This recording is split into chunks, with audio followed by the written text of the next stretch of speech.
नमस्कार दोस्तों, आज हम बात करेंगे देश दुनिया की 25 बड़ी खबरों के बारे में। उससे पहले आपसे अनुरोध है कि अगर आपने हमारे चैनल को अभी तक सब्सक्राइब नहीं किया है तो प्लीज चैनल को जरूर सब्सक्राइब करें और हाँ, वीडियो को अंत तक जरूर देखें और कमेंट में यह भी बताएं कि यह वीडियो आप किस शहर या राज्य से देख रहे हैं। तो चलिए नजर डालते हैं आज की तमाम बड़ी खबरों पर।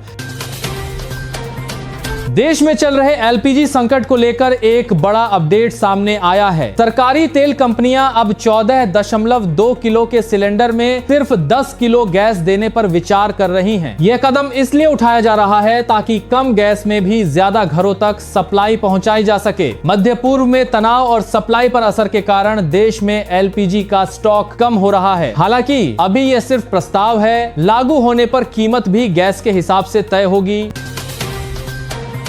देश में टीबी को खत्म करने के लिए सरकार ने बड़ा कदम उठाया है। सरकार ने टीबी मुक्त भारत के लिए 100 दिन का विशेष अभियान शुरू करने का फैसला किया है। यह अभियान खास तौर पर उन इलाकों पर फोकस करेगा जहां टीबी के ज्यादा मामले सामने आते हैं। इस दौरान मरीजों की जल्दी पहचान, सही इलाज और बेहतर निगरानी पर जोर दिया जाएगा। सरकार का लक्ष्य है कि भारत को जल्द से जल्द टीबी मुक्त बनाया जाए।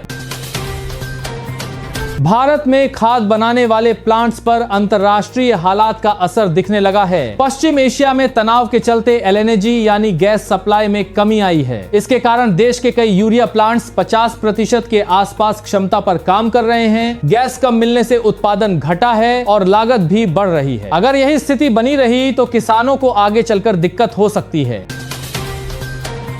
कच्चे तेल की कीमतों को लेकर एक बड़ा अपडेट सामने आया है। अमेरिका और ईरान के बीच बातचीत के संकेत मिलने के बाद क्रूड ऑयल के दाम में बड़ी गिरावट आई है। ब्रेंट क्रूड की कीमत करीब 11% तक गिर गई, जिससे बाजार में राहत देखने को मिली। दरअसल अमेरिकी राष्ट्रपति डोनाल्ड ट्रंप ने ईरान के साथ अच्छी बातचीत की बात कही और सैन्य कार्रवाई टाल दी है। इससे निवेशकों का डर कम हुआ और तेल की कीमतें नीचे आ गई।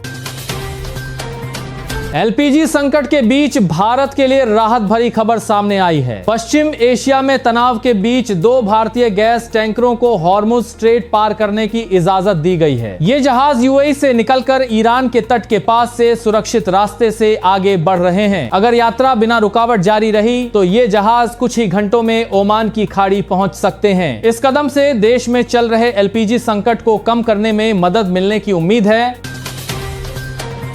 पाकिस्तान सुपर लीग यानी पीएसएल 2026 को लेकर बड़ा अपडेट सामने आया है। इस बार टूर्नामेंट के मैच खाली स्टेडियम में खेले जाएंगे, यानी दर्शकों को एंट्री नहीं मिलेगी। साथ ही अब पूरे टूर्नामेंट के मैच सिर्फ लाहौर और कराची में ही कराए जाएंगे। यह फैसला पश्चिम एशिया में तनाव और गैस तेल संकट के कारण लिया गया है।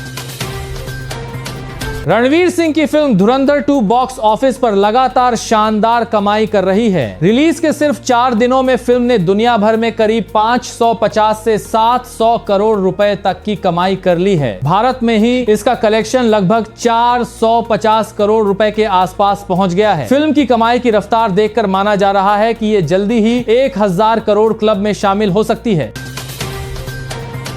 दुबई जाने वाले यात्रियों के लिए एक अहम अपडेट सामने आया है। इंडिगो ने पश्चिम एशिया में बढ़ते तनाव के कारण दुबई की कई फ्लाइट्स 30 अप्रैल तक कैंसिल कर दी हैं। एयरलाइन ने कहा है कि स्थिति को देखते हुए शेड्यूल में अचानक बदलाव हो सकता है। यात्रियों को सलाह दी गई है कि वे यात्रा से पहले अपडेट लेते रहें और बिना कंफर्मेशन के एयरपोर्ट न जाएं। भारत ने कोयला उत्पादन के मामले में एक बड़ा रिकॉर्ड बना लिया है। देश का कुल कोयला उत्पादन 1 अरब टन यानी 1 बिलियन टन के पार पहुंच गया है। यह लगातार दूसरा साल है जब भारत ने यह आंकड़ा हासिल किया है। इससे देश की ऊर्जा जरूरतों को पूरा करने में मदद मिलेगी, खासकर ऐसे समय में जब दुनिया में ऊर्जा संकट बना हुआ है।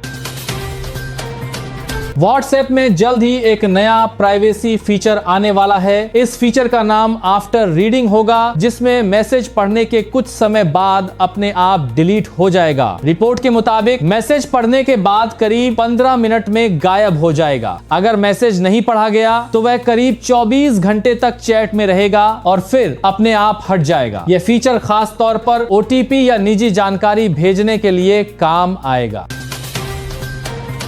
दिल्ली सरकार ने आर्थिक सर्वे जारी किया है जिसमें बड़ा आंकड़ा सामने आया है। रिपोर्ट के मुताबिक दिल्ली की प्रति व्यक्ति आय 5,31,000 रुपए से ज्यादा पहुंचने का अनुमान है। यह पिछले साल के मुकाबले करीब 8% की बढ़ोतरी दर्शाता है। दिल्ली की प्रति व्यक्ति आय अब देश के औसत से करीब 2.5 गुना ज्यादा बताई जा रही है। यह आंकड़े राजधानी की मजबूत अर्थव्यवस्था को दिखाते हैं।